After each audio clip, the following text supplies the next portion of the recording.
Terima kasih kepada Pak Yongki, Bu Yongki, juga kepada saudara semua yang sekali lagi mengizinkan saya untuk boleh sharing firman Tuhan pada sore hari ini. Firman Tuhan ini juga menegur dan benar-benar mengkoreksi saya. Jadi kalau saya berdiri di sini bukan karena saya hebat, tetapi karena ya ada kesempatan buat saya pergunakan untuk melayani, dan saya percaya juga suatu hari giliran saudara. Amin. Nah, amin. Mari kita sebentar saudara, kita mau buka ayat firman Tuhan kita untuk bulan ini ada di 1 Korintus 3 ayat 6 sampai 7. Saudara tahu tema kita untuk bulan ini apa, saudara? Bahwa Tuhan adalah pemberi pertumbuhan. Amin. Bulan lalu kita udah belajar tentang supaya kita itu Tuhan mau supaya kita nggak anak-anak terus tapi bertumbuh menjadi dewasa. Dan ini adalah saya percaya kesambungannya karena satu kesatuan ya, di mana Tuhan adalah yang memberikan pertumbuhan. Yuk kita baca bersama 1 Korintus 3 ayat 6-7. Ayat 6 berkata, aku menanam, Apolos menyiram, tetapi Allah yang memberi pertumbuhan. Karena itu yang penting bukanlah yang menanam atau yang menyiram, melainkan Allah yang memberi pertumbuhan. Haleluya. Saudara, saya percaya kita semua di sini mau bertumbuh ya. Semuanya kita mau roh kita bertumbuh, jiwa kita juga bertumbuh dengan ke arah yang lebih baik, tubuh kita juga bertumbuh ke arah semua yang lebih baik, iman kita bertumbuh, karakter kita juga bertumbuh supaya kita itu semakin hari menjadi semakin serupa dengan Tuhan yang kita sembah ya. Karena kan Tuhan ciptakan kita supaya kita juga serupa dengan Dia, saudara. Jadi pertanyaannya kepada kita sekarang hari-hari ini, gimana sih dengan keadaan kita masing-masing? Apakah kita merasakan iman kita bertumbuh, ya kan? Apakah karakter kita mengalami perbaikan demi perbaikan hari demi hari, saudara? Atau apakah kita mengalami kasih kita kepada sesama juga mengalami pertumbuhan semakin besar dari hari ke hari, saudara? Atau setiap hari kita ini karena hidup di New York, kota yang begitu keras ya, kita setiap hari seperti robot melakukan aktivitas ya kan, bangun pagi setiap hari jamnya sama ya kan, kemudian kita siap-siap, kalau yang kerja mungkin naik subway seperti saya, every day is almost the same, sehingga kita itu luput untuk memperhatikan apakah kita itu mengalami pertumbuhan di dalam Tuhan atau enggak. Nah, di dalam ayat firman Tuhan yang kita baca tadi dikatakan Paulus menanam, Apolos menyiram, tapi Allah yang memberi pertumbuhan. Dengan kata lain bukan pendetanya, bukan pengajarnya, juga bukan kita yang juga melakukan menyiram dan menanam dalam kehidupan kita sehari-hari, saudara. Tapi kalau tanpa karunia Tuhan yang memberikan pertumbuhan maka semuanya sia-sia, amin. Jadi usaha kita berusaha untuk bertumbuh, pengen kerjaan kita juga bertumbuh lebih bagus, pengen kalau yang punya bisnis juga bertumbuh, keluarga juga menjadi lebih baik, study yang sekolah mungkin studinya juga pengen better. Tapi kalau enggak Tuhan yang kasih pertumbuhan itu semuanya akan sia-sia ya. Makanya yuk kita lihat saudara sampai hari ini, kalau kita bisa ada sampai titik pada hari ini dalam segala hal ya kan, dalam keadaan rohani kita, jasmani kita, kesehatan, studi, pekerjaan, hubungan kita dengan teman, hubungan kita dengan keluarga, dengan teman kerja, kemudian juga pelayanan kita, hubungan kita dengan Tuhan, semakin kenal Tuhan, semakin cinta sama Tuhan, karakter kita juga semakin berubah menjadi seperti apa yang Tuhan mau. Itu semua adalah karena anugerah Tuhan yang memberikan kita pertumbuhan ya. Karena pertumbuhan itu kan gak kelihatan saudara, tetapi Tuhanlah yang memberikan kita anugerah. Seperti lagu yang tadi kita nyanyikan, where would I be if without your grace that rescue me. Kalau gak ada anugerah Tuhan yang menyelamatkan kita, saudara mungkin pikir sedikit lirik lagu ini saudara. Saat tadi sambil saya menyanyikan saya pikir, kalau gak ada anugerah Tuhan yang menyelamatkan saya, di mana saya ada hari ini saudara. Saya latar belakang mungkin kalau Tuhan gak menyelamatkan saya, mungkin saya adalah menjadi orang yang paling sombong saudara, karena saya dulu keluarga lahir anak laki satu-satunya, jadi ya namanya anak laki satu-satunya dimanja ya kan. Keluarga saya bukan orang kaya, tetapi mereka berusaha untuk memenuhi kebutuhan anak-anaknya termasuk saya. Dan saya yang paling spesial karena saya anak laki satu-satunya saudara, dimanja dan jadi sombong.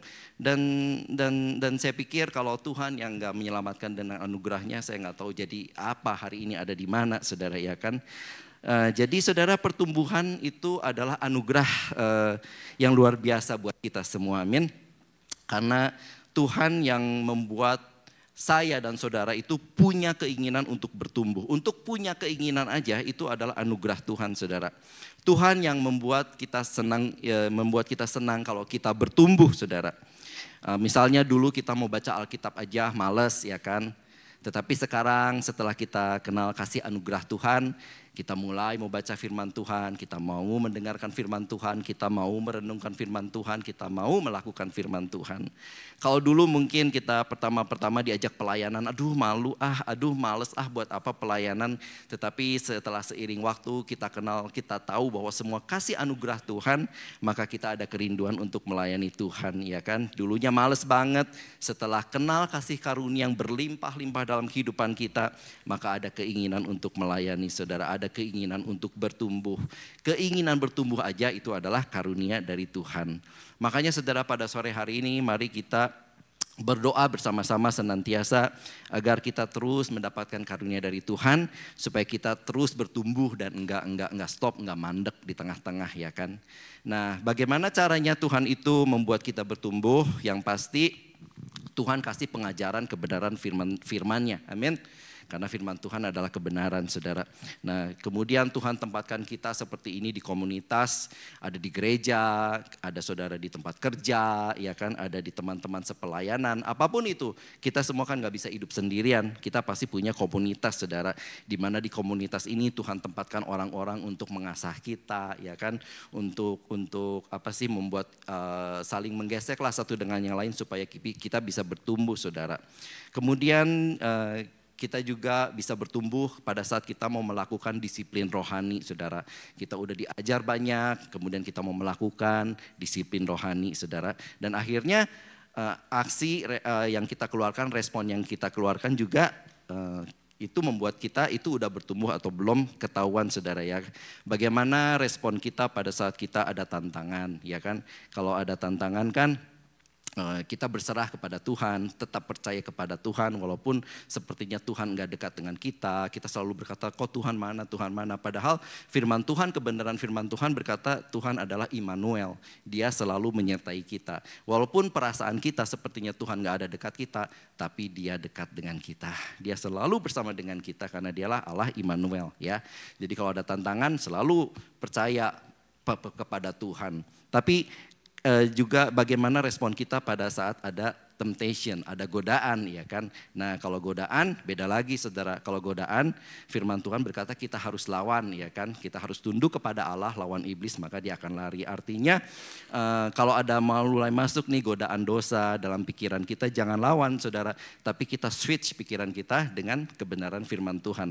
Makanya semakin kita banyak tahu kebenaran firman Tuhan, semakin banyak ada di dalam bendahara hati kita firman Tuhan, maka akan gampang sekali untuk mengalahkan temptation atau godaan, ya kan. Kita harus lari, saudara, jangan dipikirin, tapi kita harus switch. Karena kalau dipikirin nggak, aduh gimana, malah tambah mendekat, ya kan. Si Yusuf aja, saudara, waktu digoda oleh Tante Potifar kan, ini Tante Potifar di sini kan si Yusufnya lari, ya kan. Dalam nama Yesus, dalam nama Yesus, dalam nama Yesus dia lari, ya kan. Kalau dia mendekat dalam nama Yesus, dalam nama Yesus, dalam nama Yesus, aduh sus Potifar gitu kan. Lama-lama malah jadi jatuh. Makanya kalau ada temptation ya kita mesti lari, saudara, kalau ada godaan. Nah, jadi Tuhan itu bisa bekerja melalui hal seperti ini untuk memberikan pertumbuhan kepada kita. Jadi kita semua orang-orang yang bulan ini belajar tentang pertumbuhan, sekali lagi kita itu bisa bertumbuh karena kita mendengarkan pengajaran terus yang benar dan yang sehat, saudara, ya. Kemudian orang yang bertumbuh juga punya komunitas, kita punya gereja, kita punya teman kerja, punya keluarga, ya kan, punya teman dekat.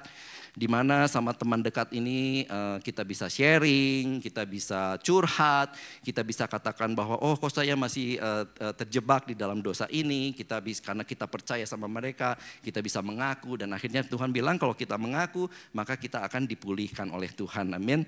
Jadi kita perlu sekali, saudara, komunitas juga sehingga kita bisa bertumbuh, saudara. Nah, kalau udah mulai bertumbuh gitu, ya seperti saya bilang mulai ada kerinduan untuk melayani Tuhan, belajar untuk mempraktikkan mempraktekkan firman Tuhan lebih lagi, belajar untuk saling memberkati melalui pelayanan yang kita lakukan, ya kan? Dan mulai meningkat juga disiplin rohaninya, hari demi hari semakin meningkat disiplin rohaninya. Bukan karena peraturan, bukan karena aturan gereja, bukan karena dipaksa, tetapi sekali lagi karena kita sudah kenal kasih karunia Tuhan. Sehingga akhirnya menyadarkan kita, aduh Tuhan saya gak bisa begini-begini terus. Mesti ada perubahan, ya kan. Bukan karena kita takut dihukum Tuhan, aduh kalau saya gak melakukan ini nanti saya dihukum Tuhan dan sebagainya. Enggak saudara, orang yang bertumbuh merespon apapun yang terjadi tetap percaya pada Tuhan dan tetap untuk memilih Tuhan saudara. Nah, sekarang kita tahu bahwa di dalam Alkitab ada cerita tentang Nabi Yunus ya. Nah, Nabi Yunus ini he's a very famous kan prophet yang mungkin udah diajarin dari sejak Sunday School. Kalau saudara-saudara semua yang udah Sunday School pasti udah belajar lah siapa Nabi Yunus ini, ya kan. Nah, secara singkat saya mau ceritakan sedikit tentang kisah Nabi Yunus ini saudara. Nabi Yunus ini cuma 4 pasal, pendek sekali ya, nggak banyak.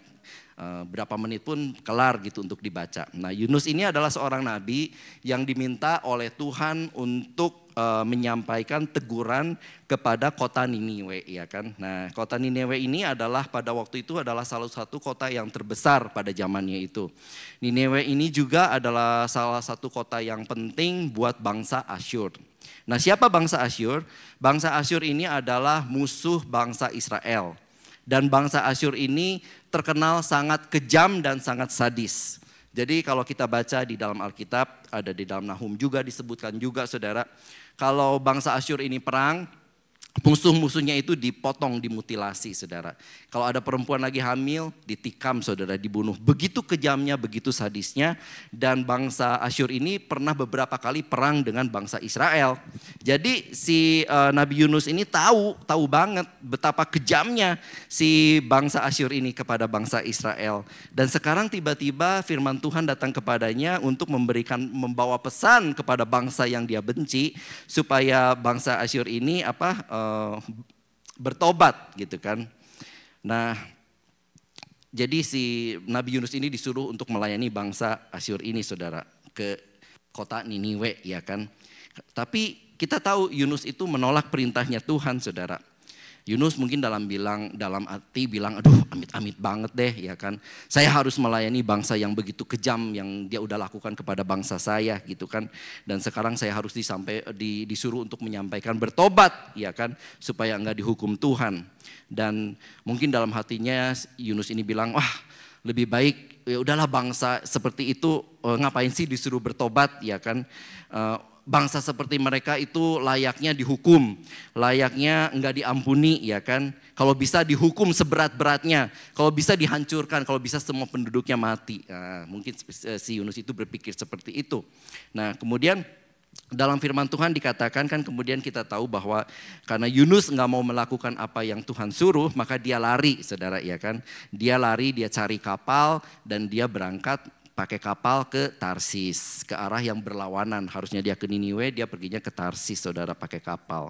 Dan Tuhan tiba-tiba kirim badai di tengah laut sehingga tiba-tiba kapal yang dia tumpangi bersama beberapa orang di kapal itu mulai mengalami goyang sehingga semuanya sampai ketakutan, sampai orang-orang di kapal itu akhirnya bilang ayo kita ambil undi aja. Siapa sih orang di dalam kapal ini yang menyebabkan malapetaka ini? Dan undiannya benar jatuh kepada Yunus, ya kan. Dan singkat cerita Yunus itu akhirnya dilempar ke laut. Nah, pada saat dilempar ke laut, Tuhan tolong Yunus dengan mengirimkan seekor ikan besar.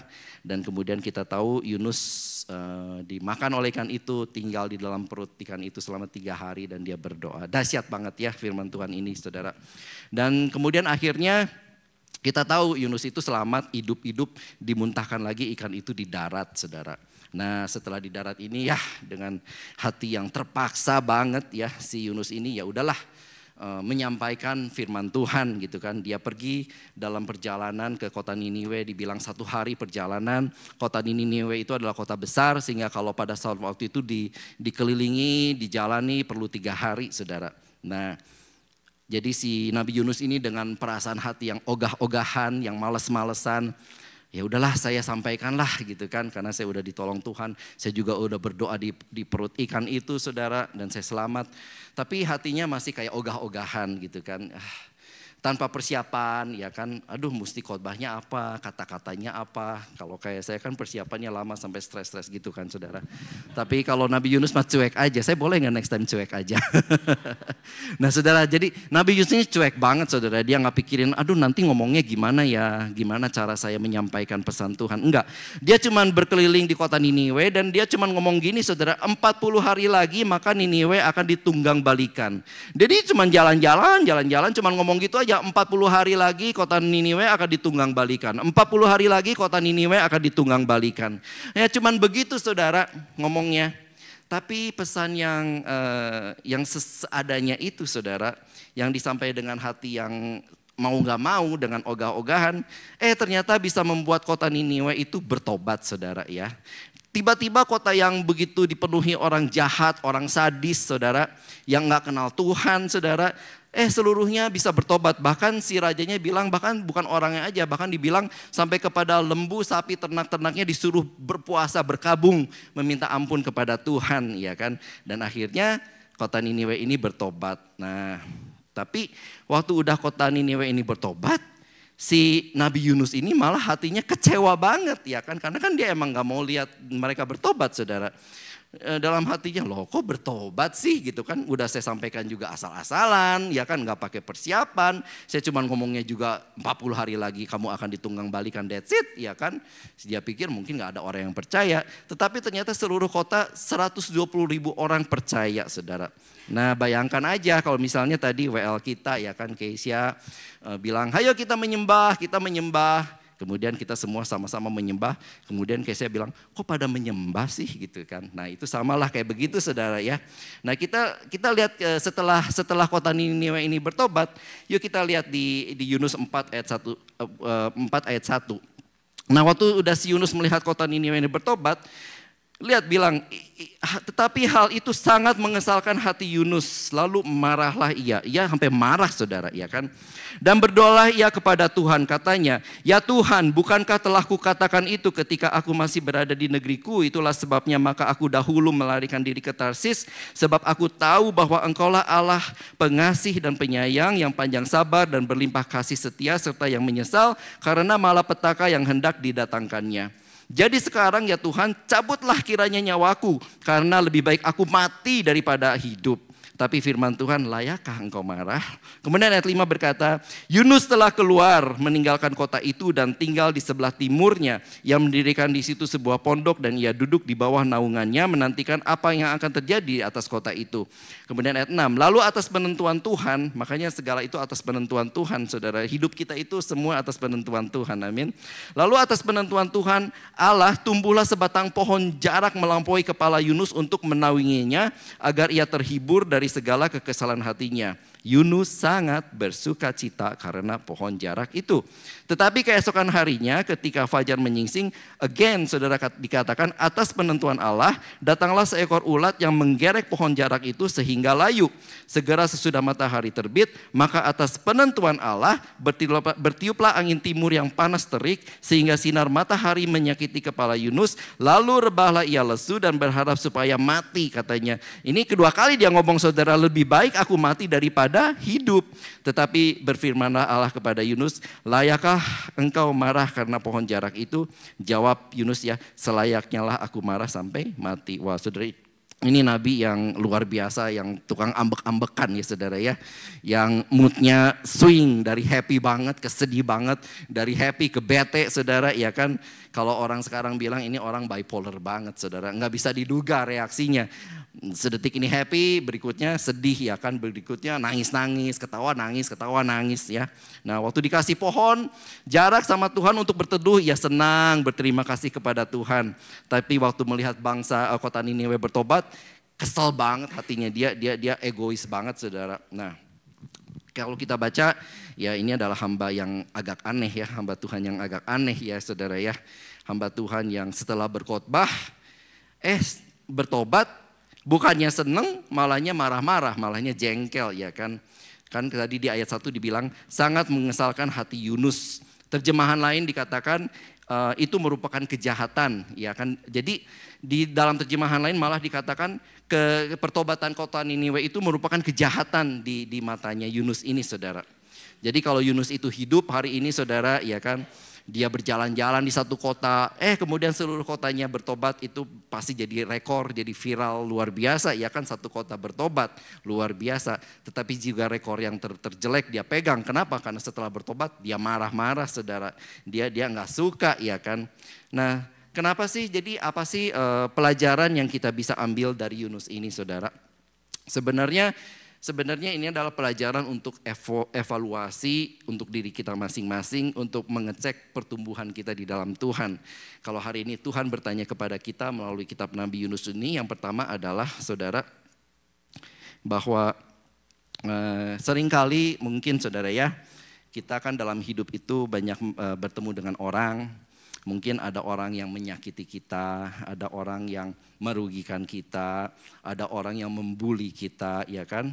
Dan kemudian kita lihat orang-orang yang enggak berlaku enggak adil, yang mereka merampas hak kita gitu ya. Kok makin jaya, makin diberkati, ya kan? Bukannya hidupnya makin susah, malah mungkin lebih baik daripada kita, ya kan? Dan kita jadi kesel, kita jadi marah. Ini kok gimana sih, ya kan? Orang yang udah nganggap rendah kita, orang yang pernah bully, yang pernah menipu kita, yang pernah merugikan kita, yang pernah mengejek kita, yang pernah menfitnah kita, yang menyebabkan kita sakit hati, ya kan? Tapi kok mereka lebih hebat, lebih luar biasa daripada saya. Jadi yang pertama kita harus cek, saudara, apakah kita bisa menerima apabila Tuhan itu mengampuni dan memberkati orang yang sudah menyakiti kita itu, saudara. Nah, ini perlu, nggak tahu kenapa, tapi ini adalah yang saya dapatkan. Kita mesti cek hati kita masing-masing pada sore hari ini, saudara. Apakah kita sudah bisa melepaskan benar-benar pengampunan 100% untuk orang-orang seperti itu, saudara? Kita udah banyak belajar soal untuk memaafkan, memberikan pengampunan, karena keuntungannya kan buat kita, ya saudara, ya, supaya perjalanan hidup kita itu ringan, saudara. Karena kalau kita nggak mengampuni, firman Tuhan berkata Tuhan juga nggak akan mengampuni kita.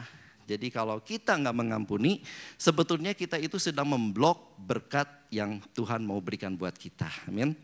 Saudara, mungkin kalau kita berdoa kepada Tuhan, Tuhan tapi saya sakit. Saya percaya bahwa Tuhan itu kan dulu juga pernah hidup sebagai 100% manusia, 100% Allah, ya kan. Dan Tuhan bilang dia mengerti semua our hurt, dia ngerti semua kesakitan kita, dia mengerti semua ketidakadilan yang kita alami, ya kan. Tetapi again, Tuhan itu nggak bisa melanggar firman-Nya. Firman-Nya berkata kalau kamu nggak bisa mengampuni, aku juga nggak akan ampuni kamu. Dan artinya apa? Kita sendiri yang memblok berkat itu yang harusnya datang buat kita. Tapi karena kita nggak 100% mengampuni, memaafkan, maka kita memblok berkat yang daripada Tuhan itu, saudara, ya. Jadi yang pertama kali banget soal Yunus ini, supaya kita mau bertumbuh dengan sehat di dalam Tuhan, mari kita cek, saudara, kalau benar-benar ada yang menyakiti kita, yang membuat kita merasa kita itu hak kita dirampas, dirugikan mungkin secara finansial juga, kita dibully sehingga percaya diri kita itu hilang, ya kan. Nah, jangan percaya dakwaan iblis, ya kan, tetapi kita mesti percaya firman Tuhan, saudara. Jadi daripada kita nggak bisa tidur mikirin orang yang nyakitin kita, sedangkan orangnya sendiri di sana enak-enak tidur, enak-enak liburan mungkin, saudara, ya kan, kita rugi sendiri, ya kan. Jadi kalau ada luka yang belum beres, mari hari ini firman Tuhan berkata, ayo kita lihat kedalaman hati kita beresin. Dan bagaimana dengan posisinya kalau kita yang menyakiti? Nah ini juga, saudara, kan kadang-kadang kita orang Kristen selalu kita yang disakiti, ya kan, kayak jadi korban terus. Kadang-kadang juga kita tanpa sadar menyakiti orang lain. Nah kita juga berdoa kepada Tuhan, Tuhan kalau saya menyakiti orang lain, ya kita lihat gimana case by case kita bisa direkonsiliasi, pemulihan. Supaya apa? Supaya hidup kita itu mengalami pertumbuhan dan diberkati oleh Tuhan. Amin. Nah yang kedua, saudara, tadi di Yunus itu yang kelima dikatakan, Yunus telah keluar meninggalkan kota itu. Nah di sini kan si Yunus itu kan tadi udah jalan-jalan, ya kan, dan melihat kota ini bertobat. Nah kemudian udah selesai kata si Yunus, ya udah sekarang saya keluar dari kota Niniwe. Tetapi dia nggak pergi jauh-jauh, saudara. Dia nggak pergi pulang atau kemana, enggak. Dia bilang dia meninggalkan meninggalkan kota itu dan tinggal di sebelah timurnya. Ia mendirikan di situ sebuah pondok dan ia duduk di bawah naungannya. Nah, apa yang dia mau saudara? Dia bilang menantikan apa yang akan terjadi di atas kota itu. Nah, saudara, ini artinya walaupun si Yunus ini udah melakukan firman Tuhan, ya kan? Dia mau mengamati ini sekarang, ya kan? Apa sih yang bakal terjadi? Dia penasaran nih saudara, ya kan? Dia masih berharap walaupun kota Niniwe itu bertobat, dia masih berharap akan dihancurkan Tuhan. Keadilan Tuhan akan dinyatakan, ya kan? Dia masih berharap kota itu dihukum sama Tuhan. Jadi Yunus itu konsisten banget dengan kebenciannya, ya kan? Kebenciannya banget kepada bangsa Asyur itu konsisten banget dalam hatinya, saudara. Walaupun dia udah melakukan firman Tuhan, tetapi dalam hatinya masih benci, saudara, ya kan? Nah, sekarang pertanyaan yang kedua, saudara, kita juga udah kenal Tuhan, ya kan? Kita udah dipilih oleh Tuhan, kita jadi anak Tuhan, kita udah sama-sama berkumpul seperti ini di gereja, saudara. Tapi masih ada gak sih yang konsisten dengan kekerasan hati kita seperti Yunus ini, saudara? Dengan konsistennya hati kita menunjukkan bahwa betapa bodohnya kita, saudara. Kita cuek dengan keinginan Tuhan yang udah Tuhan kasih secara visi week by week, ya kan, month by month, dari minggu ke minggu, visi Tuhan udah dikasih, tapi kita masih cuek, saudara. Kita nggak peduli, kita masa bodoh gitu kan ya. Kita egosentris, pikiran diri kita sendiri, saudara. Nggak mau berubah, saudara, ya kan. Kalau emosi masih mungkin keluar kata-kata kotor, atau kita udah mencari cinta akan uang lebih daripada cinta akan Tuhan, ya kan. Karena Tuhan itu cuman mensejajarkan dirinya satu-satunya itu dengan uang, saudara. Uang itu kan ciptaan manusia, ya kan. Tuhan itu makanya dia itu mensejajarkan itu cuman kalau dia bilang dengan uang aja, saudara. Kalau kamu sembah aku, ya kan, kamu gak akan sembah uang. Tapi kalau kamu sembah uang, kamu gak akan sembah aku. Jadi salah satu, saudara, ya kan. Kita itu mesti pilih, saudara. Kita mesti pilih bahwa Tuhan adalah Tuhan atas hidup kita, bukan uang, saudara. Uang itu akan selalu kita dengar, uang itu akan jadi tuan yang jahat, tapi hamba yang baik, saudara, ya kan. Jadi kalau kita masih lebih cinta akan uang, ya kan, daripada Tuhan, saudara, maka seperti Yunus, saudara, kita itu udah melupakan kasih karunia Tuhan. Iya, Yunus ini melupakan kasih karunia Tuhan, saudara. Dia lupa akan pengajaran tentang kasih karunia, saudara. Buat Yunus, ikut Tuhan itu kayak transaksi.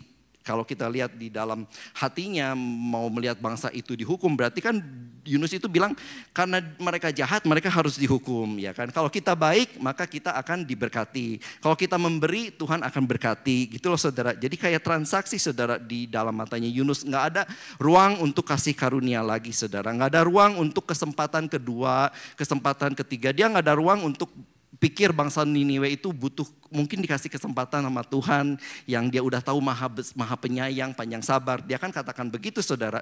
Itu kan cuma di mulutnya, tetapi dalam hatinya dia berharap wah itu nggak kejadian, saudara, ya kan. Buat Yunus nggak ada lagi tempat kasih karunia, saudara. Nggak ada kesempatan lagi, kesempatan kedua, ketiga, pokoknya yang harus dihukum gitu loh, saudara. Padahal kalau kita baca, saudara, sejak pasal pertama, kita baca waktu Tuhan berfirman, pergilah engkau ke Niniwe. Yunus itu sebetulnya juga udah membangkang, udah nggak taat sama Tuhan, saudara. Buktinya dia nggak pergi ke Niniwe, tapi dia perginya ke Tarsis. Dia udah membangkang, dia udah nggak taat, ya kan, sama firman Tuhan. Dan seharusnya kalau dia pakai standar firman Tuhan untuk menghukum Niniwe, harusnya dia juga pakaikan standar Tuhan itu untuk dirinya sendiri. Artinya, saudara, kalau dia pakai itu standar firman Tuhan, hukuman itu buat bangsa Niniwe, bangsa Asyur yang jahat, sebetulnya dia juga harus dihukum karena dia juga nggak taat sama Tuhan, saudara. Jadi kadang kita lihat itu, kalau kita mau dewasa itu, saudara, jangan cuma kita lihat kita itu yang paling benar, kita itu yang paling benar. Tetapi kalau kita mau pakai standar Tuhan, saudara, ya. Kalau orang lain patut dihukum, coba kita lihat diri kita sendiri. Apakah kita udah sempurna? Apakah kita udah benar 100% di hadapan Tuhan? Kan enggak, saudara, ya kan? Kita juga kalau emang standar Tuhan itu begitu strict, kita juga patut dihukum gitu, saudara. Nah, dalam hati yang penuh pemberontakan, Yunus itu gagal untuk melihat bahwa kasih karunia Tuhan itu udah Tuhan kasih kepada Yunus, ya kan? Dia lupa, ya kan? Padahal baru aja dia diselamatin Tuhan melalui ikan besar, ya kan, dia nggak jadi mati, saudara, ya kan, walaupun dia berontak, dia nggak taat sama Tuhan, Tuhan tetap kasih karunia lewat pertolongan melalui ikan besar ini, saudara. Walaupun kelihatannya seperti bencana, ya kan, kelihatannya seperti hal yang nggak enak dimakan ikan, saudara. Tinggal di dalam perut ikan, mungkin bau, ya kan, mungkin gelap, mungkin ada asam lambung ikan itu yang nggak enak atau segala macam. Tetapi di balik semuanya itu adalah kasih karunia Tuhan. Buktinya dia masih bisa hidup, saudara, ya kan. Nah, ini kan semua bicara soal kasih karunia, saudara. Minggu hari Kamis kemarin di dalam Worship from Home, saya diberkati sama Ibu Ruth yang berkata bahwa Tuhan itu baik banget, ya kan. Kadang-kadang kita lihat semuanya kasih karunia juga, saudara, ya kan. Yusuf itu bagaimana perjalanan hidupnya adalah kasih karunia, saudara. Nah, mungkin di antara kita ada yang mulai pikir untuk meninggalkan Tuhan, ya kan, pernah kecewa sama Tuhan. Enggak secara harafiah kita meninggalkan, benar-benar meninggalkan, tetapi kita tetap datang ke gereja, tetapi hati kita menjauh daripada Tuhan. Bibir kita memuliakan Tuhan, tapi hati kita menjauh daripada Tuhan, ya kan. Udah mungkin malas berdoa, udah malas ke gereja, ya udahlah, karena ya gimana lah, saya emang udah dari dulu ke gereja kan, karena kalau nggak ke gereja nggak enak. Jadi cuman kayak agamawi gitu, saudara. Cuman gimana ya, saya udah kecewa sama mungkin teman-teman atau segala macam, hingga akhirnya kita pikir, aduh, untuk apalah ikut-ikut Tuhan, saya mau meninggalkan gereja, saya mau meninggalkan Tuhan. Tapi nggak kita lakukan secara badan kita masih ada, tetapi hati kita menjauh daripada Tuhan, saudara. Nah, tapi saya percaya melalui firman ini Tuhan mau berkata kepada kita semua melalui cara apapun, walaupun mungkin dibungkus dengan cara yang gak enak, seperti Tuhan memberikan kasih karunia kepada Yunus melalui ikan yang besar itu, saudara, sepertinya bencana, tapi saya percaya Tuhan itu bisa membawa kita kembali kepada kasih-Nya, amin. Saudara, saya itu juga pernah pengalaman pribadi, berkali-kali saya udah males juga, saudara, ya kan, udah hambar hatinya, rohnya juga udah gak menyala. Tetapi gak tahu kenapa Tuhan itu selalu bisa membawa saya kembali kepada kasih-Nya dan melihat lagi semua kasih karunia Tuhan yang luar biasa dalam kehidupan kita. Maka saudara, kalau kita melupakan kasih karunia Tuhan dalam kehidupan kita nggak bisa bertumbuh dengan sehat, saudara. Ikut Tuhan itu berat buat kita. Jadi seperti kayak transaksi, saudara, seperti Yunus. Kalau saya lakukan ini, nanti diberkati. Kan orang bilang, ke gereja loh, kalau nggak ke gereja nanti nggak diberkati, ya kan. Oh ya udahlah, saya mesti ke gereja supaya diberkati. Melayani loh, kalau nggak nanti nggak diberkati. Itu jadi pikiran kita jadi berat. Padahal sebetulnya, saudara, kenapa kita ke gereja? Karena kita sudah terlebih dahulu menerima kasih karunia Tuhan, makanya saya mau berbakti kepada Tuhan. Jadi kita udah dulu menerima semuanya itu, saudara. Karena saya sudah dikaruniakan Roh Kudus dan Tuhan bilang Dia tinggal di dalam kita, firman itu begitu dekat ada di dalam mulut bibir kita, maka saya mau melayani Tuhan yang luar biasa, saudara, amin. Nah, saudara, jadi jangan pikir ke gereja untuk diberkati, enggak. Kita ke gereja karena sudah diberkati terlebih dahulu. Kita melayani karena Tuhan sudah melayani kita terlebih dahulu. Supaya kita itu benar-benar ikut Tuhan itu murni, saudara, supaya motivasi kita dibersihkan, supaya kita bertumbuh juga benar di hadapan Tuhan, saudara. Nah, kemudian yang ketiga, Yunus itu kalau kita lihat, saudara, dalam doanya, dia itu menjadikan dirinya itu pusat gitu ya. Nah, tadi di pasal kedua ayat 4 tadi diceritakan doa Yunus, ya kan. Nah, kalau kita perhatikan benar-benar apa doa Yunus. Doa Yunus begini. Dan berdoalah ia kepada Tuhan, katanya, ya Tuhan, telah ku katakan ketika aku masih di negeriku, itulah sebabnya maka aku dahulu melarikan diri ke Tarsis, sebab aku. Dalam doa yang begitu pendek, ya, dalam doa yang begitu pendek itu berapa kali aku disebutkan di situ, saudara. Semuanya about aku. Nah, Tuhan mau tanya kepada kita sekarang, saudara. Apakah doa kita masih seperti Yunus? Tuhan karirku, Tuhan pekerjaanku, Tuhan keluargaku, Tuhan bisnisku, Tuhan kesehatanku, Tuhan which is okay, tapi kalau semuanya aku. Nah, kita itu menjadikan diri kita egois dan kita menjadikan diri kita itu pusat, saudara, berpusat pada diri sendiri.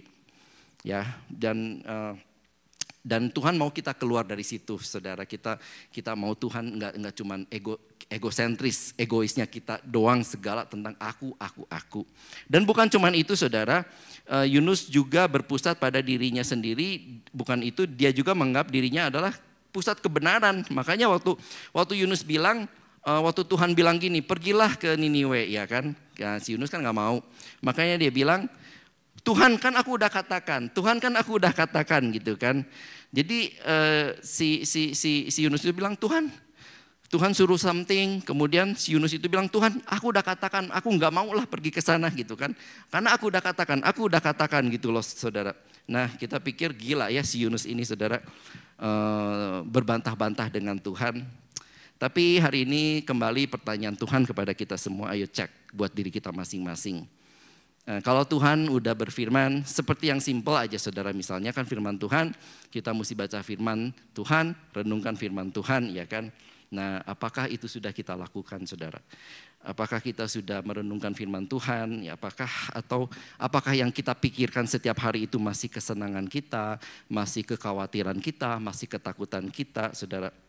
Dan walaupun kita nggak ngomong seperti Yunus, kan aku udah bilang, tetapi tindakan kita juga talk louder saudara. Pada saat kita nggak mau merenungkan firman Tuhan itu kita sama seperti Yunus, nggak mau Tuhan ya kan. Kita itu jadi kayak pokoknya gimana aku ajalah Tuhan ya. Seperti Yunus membantah Tuhan saudara. Yunus menjadikan dirinya itu kayak kebenaran saudara, yang dasarnya adalah kebenaran dari dirinya sendiri saudara. Yunus bilang ya gimana aku aja, aku nggak mau gitu kan. Aku yang menentukan mau pergi kemana ya kan. Aku yang menentukan mana yang benar, mana yang salah. Pokoknya aku nggak mau, terus Tuhan mau apa gitu kan. Nah bahkan Yunus dibilang tadi 2 kali bilang begini, lebih baik aku mati aja saudara daripada dengarkan firman Tuhan ya kan. Daripada aku dengar taat kepadamu, lebih baik aku mati aja. Nah itu Yunus berkata begitu, itu luar biasa sekali saudara. Jadi orang yang selalu berpusat kepada dirinya sendiri nggak akan bertumbuh kepada Tuhan Yesus Kristus saudara ya kan. Seperti Yunus bilang lebih baik aku mati aja, aku baik hati aja. Artinya apa saudara, kalau kita nggak mau taat sama Tuhan, lama-lama kita juga berkata kita mematikan roh kita saudara ya. Lama-lama semakin tumpul, walaupun badan kita ada di gereja, tetapi kita nggak nyambung, kita nggak frekuensi sama Tuhan saudara. Karena kenapa? Kita bilang daripada taat sama Tuhan, ngapain taat sama Tuhan? Nah kita sedang mematikan roh kita saudara. Makanya sekali lagi kita itu ke gereja karena kita sudah merasakan kasih karunia Tuhan, bukan supaya diberkati saudara. Dan yang keempat, Yunus ini juga kurang mengasihi sesama ya kan. Dia lupa pelajaran untuk mengasihi sesama. Yunus benci banget sama bangsa Asyur di kota Niniwe itu saudara. Dan dia bilang lebih baik mereka mati saudara ya. Mereka mengalami hukuman saudara. Jadi Yunus itu lupa untuk mengasihi sesama. Dia lupa kalau bangsa Asyur jahat, nggak ada kasih. Sebetulnya juga si Yunus ini juga nggak ada kasih buat bangsa ini saudara. Yunus lebih memilih Niniwe ini dihukum Tuhan. Baik orang laki-lakinya, perempuannya, yang dewasa, yang masih muda, yang anak-anak. Bagi Yunus lebih baik dihukum semua saudara, nggak ada kasih ya. Jadi ya udahlah Tuhan, hukum ajalah ya kan. Nah di mana kasihnya Yunus ini saudara. Nah saudara, kalau kembali kepada kita saudara, kalau saya itu, kalau ada yang mengesalkan saya ya, ada orang yang mengesalkan saya, mau bikin saya marah. Sebelum saya marah itu kadang-kadang saya lihat diri saya sendiri dan saya lihat Tuhan, bagaimana Tuhan memperlakukan saya saudara. Di tengah segala kekurangan, di tengah segala kelemahan, Tuhan masih kasih saya kesempatan, karunia. Dan akhirnya waktu mau marah pun nggak jadi. Kenapa? Karena Tuhan aja masih sabar sama saya juga mesti sabar sama orang yang mengesalkan saya itu saudara. Mesti ada lebih kasih lagi dengan orang-orang yang ada di sekitar kita saudara. Amin. Saudara, kalau Tuhan itu udah tolak kita saudara, percayalah kalau semuanya Tuhan jahat gitu ya saudara, pakai standarnya firman Tuhan, percayalah kita semua ini udah babak belur, udah hancur di hukum Tuhan. Makanya sekali lagi semua adalah kasih karunia Tuhan. Tapi kasih karunia Tuhan itu bukan license, bukan izin kita untuk berbuat dosa. Tetapi justru sebaliknya, karena kita udah mengenal kasih karunia Tuhan, kita mau menyenangkan hati Tuhan. Kita gak mau menyakiti hati Tuhan saudara. Jadi kalau Tuhan bilang upah dosa adalah maut, ya kan? Kenapa sih kita tanya, kenapa sih Tuhan itu begitu sabar, ya kan? Nah, ternyata Tuhan itu panjang sabar karena dia nggak mau lihat kita binasa, saudara. Makanya dia panjang sabar, kasih anugerahnya masih berlaku untuk kita. Tetapi kalau kemudian kita mengalami yang nggak enak, yaitu karena ulah kita sendiri, udah diingetin Tuhan, udah ditegur Tuhan, udah dikasih pengajaran Tuhan. Kalau kita masih bandel, kalau kita mengalami yang nggak enak, jangan salahkan Tuhan, karena itu adalah ulahnya kita sendiri. Karena dosa juga pasti ada akibatnya, saudara ya. Jadi bisa kita cek, saudara, dalam pertumbuhan kita bersama dengan Tuhan. Kita ini kita lihat, kita cek-recek diri kita sendiri, apakah kita juga udah bisa mengasihi orang lain lebih lagi, saudara. Jadi pengajaran yang sehat selalu berpusat pada kebenaran firman Tuhan, ya, yang akan selalu mengingatkan kita betapa besar kasih karunia Tuhan dalam kehidupan kita, bukan penghukumannya. Di dalam Yohanes firman Tuhan bilang Tuhan datang bukan sebagai hakim dunia tetapi sebagai penyelamat. Nah, itu kita mesti ingat, saudara ya. Lalu yang kedua, kita mesti belajar untuk mengurangi akunya ini, saudara. Biar kita bisa bertumbuh di dalam Tuhan dengan benar. Tuhan bilang kita semakin kecil, biar Tuhan yang semakin besar. Kemudian kita juga mesti belajar lebih mengasihi sesama, saudara. Mengampuni sesama. Nah, doa pribadi itu penting, saudara. Untuk kepentingan pribadi gak apa-apa minta, saudara. Tetapi kita mulai selipkan untuk doa-doa orang yang, kalau kita dekat sama Tuhan, kadang-kadang Tuhan itu kasih, kalau buat saya ya, kadang-kadang waktu mandi pun tiba-tiba Tuhan ingatkan, kamu mesti doakan orang ini, saya doakan, saudara. Dan gak jarang Tuhan itu kadang-kadang bilang gini, kamu mesti berkati dia. Gimana Tuhan caranya? Berapa kali Tuhan bilang kamu kasih berkat uang atau apa. Dan saya taat langsung, saudara, biasanya.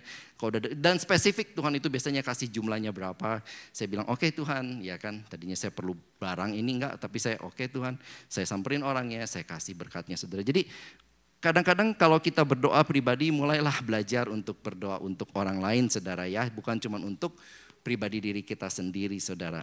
Nah, kemudian saya udah mau habis, saudara. Roma 12 ayat 1 berkata begini, saudara. Karena itu saudara-saudara, demi kemurahan Allah aku menasihatkan kamu supaya kamu mempersembahkan tubuhmu sebagai persembahan yang kudus dan yang berkenan kepada Allah. Itu adalah ibadahmu yang sejati, saudara. Nah, saudara, kita mesti juga belajar bahwa ibadah itu bukan cuma 2 jam di gereja ini. Karena firman Tuhan ibadah yang sejati, kita harus mempersembahkan tubuh kita sebagai persembahan yang hidup, yang kudus dan yang berkenan kepada Allah. Dan saudara, kita kan bawa tubuh kita bukan cuma kayak 2 jam di gereja ini aja, ya kan? Oh, karena saya mau ke gereja 2 jam, ya saya bawa tubuh saya. Tapi kita bawa tubuh kita itu every day, 24 hour a day. Kita bawa ke tempat kerja, kita bawa ke kemana-mana, kita bawa tubuh kita. Dan Tuhan bilang jadikan itu tubuh kita itu sebagai ibadah yang sejati. Jadi saudara, kita itu sebetulnya di hari Minggu 2 jam ini adalah perayaan, ibadah perayaan, merayakan kebaikan Tuhan. Minggu lalu kita udah dibekali firman Tuhan dan selama minggu ini kita menghidupinya dan kita mengalami mujizat, kita mengalami kasih karunia dan kemudian kita berkumpul lagi bersama-sama, kita menyanyi bersorak-sorak perayaan. Jadi nanti pas Pak Yongki bilang doa berkat, kadang-kadang kita bilang oh ibadahnya selesai. Enggak, saudara, ibadahnya terus berlanjut, saudara. Sama seperti hari ini kita udah dengarkan firman Tuhan, kemudian nanti kita terima berkat, udahlah sekarang udah selesai ibadahnya, udah boleh makan, udah boleh apa. Enggak, saudara, tetap ibadahnya berlanjut, saudara ya. Jadi renungkan ini, saudara. Kemudian yang kedua, saya boleh panggil dengan hormat pemain musik. Di 2 Korintus 9 ayat 8. 2 Korintus 9 ayat 8 berkata, dan Allah sanggup melimpahkan segala kasih karunia kepada kamu, supaya kamu senantiasa berkecukupan di dalam segala sesuatu dan malah berkelebihan di dalam berbagai kebajikan. Sekali lagi, 2 Korintus 9 ayat 8. Kalau boleh ditayangkan, kita baca sama-sama. Dan Allah sanggup melimpahkan apa, saudara? Segala kasih karunia kepada kamu, supaya kamu senantiasa bercukupan di dalam segala sesuatu dan malah berkelebihan di dalam berbagai kebijakan. Saudara, jadi Tuhan kasih karunia kepada kita, saudara ya. Seperti tadi dibilang, Paulus menanam, Apolos menyiram. Kita juga kan melakukan bagian kita untuk menanam, menyiram apapun yang kita lakukan, saudara. Dan kalau nggak terjadi pertumbuhan apa-apa kan kita kecewa ya kan. Yang ada kita putus asa, udah saya lakukan segala macam usaha tapi kok nggak ada pertumbuhan. Tetapi kita tahu bahwa Tuhan kasih karunia, Tuhan memberikan pertumbuhan. Dan dibilang Tuhan itu, Allah itu sanggup melimpahkan segala kasih karunia kepada kita, saudara. Segala banyak banget, saudara ya. Supaya apa? Supaya kita itu senantiasa berkecukupan, saudara. Jadi tujuannya itu supaya Tuhan kasih karunia itu apa sih, saudara? Supaya kita itu berkecukupan dalam segala hal, amin. Saudara, Tuhan bilang Tuhan datang itu memberi kita hidup dan hidup yang berkelimpahan. Bukan cuma soal finansial, bukan cuma soal uang, tetapi segala macam, saudara. Kan kita nggak mau, saudara, rohnya kita hebat, roh doanya hebat, ya kan? Tapi badannya sakit-sakitan, ya kan? Kita juga nggak mau badannya kuat, rohnya lemah. Kita juga nggak mau badannya sehat, rohnya sehat, jiwanya sehat, tetapi kita nggak punya uang, kita mikirin nggak punya uang, nggak punya apa-apa, mau bayar apa, kesusahan. Enggak, saudara.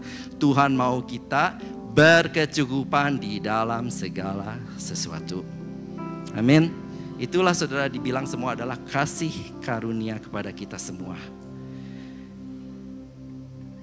Saya selalu bilang bahwa di dalam pengajaran di gereja ini itu enggak selalu bicara soal kasih karunia, tapi juga bicara soal bahwa Tuhan itu juga bisa menegur kita. Tuhan itu imbang, saudara.